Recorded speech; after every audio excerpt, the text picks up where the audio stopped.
ఘనమైనవి నీ కార్యములు నా ఎడల, స్థిరమైనవి నీ ఆలోచనలు నా యేసయ్యా. ఘనమైనవి నీ కార్యములు నా ఎడల, స్థిరమైనవి నీ ఆలోచనలు నా యేసయ్యా.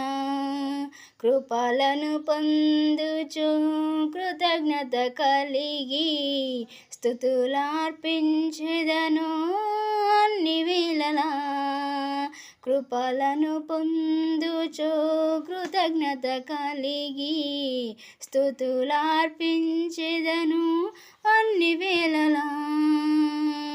అనుదినము నీ అనుగ్రహమే, ఆయుష్కాలము నీ వరమే. అనుదినము నీ అనుగ్రహమే, ఆయుష్కాలము నీ వరమే. ఘనమైనవి నీ కార్యములు నా ఎడల, స్థిరమైనవి నీ ఆలోచనలు నా యేసయ్యా.